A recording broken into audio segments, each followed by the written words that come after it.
তো কালকে 25শে এপ্রিল ছিল নীল ভাইয়ের জন্মদিন। তোমাদের সাথে ছোট ছোট ভিডিও শেয়ার করেছিলাম আগে। তো এই হচ্ছে সেই নীল। আর ওর মা দুপুর সব কিছু কাটাকুটি করে রাখছিল, কারণ বেশি কিছু করতে পারিনি, একটু ছোট কিছু করেই আয়োজনটা করা হয়েছিল। তো ওর কেকটা ফ্রিজেই রাখা ছিল, বিকেল আনা হয়েছিল কেকটা।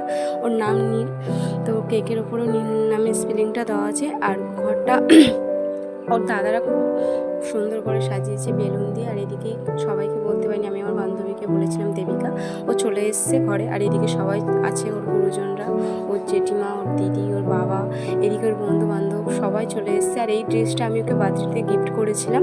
তো এইদিকে আমি ওকে আশীর্বাদও করে নিয়েছি। তো এদিকে প্রদীপ, পায়েস, মিষ্টান্ন সব কিছুই রাখা আছে। তো এবার ওর আশীর্বাদ শুরু হবে। এখানে বসে আছে, আর এইদিকে ওর বাবা আশীর্বাদ করছে। ওর বাবা, ওর দিদি, আমি, ওর দাদা, ওর মাসি, ওর দাদু সবাই মিলে ওকে আশীর্বাদ করলো। আর এ তো মিষ্টি খেতেই চায় না। আর পাশে ছিল ছোট্ট ঈশানী, তো ওকে তো দিচ্ছিল, তো খেতেই চায়নি। সবার শেষে ওর মা আশীর্বাদ করে আশীর্বাদটা স্টপ করলো।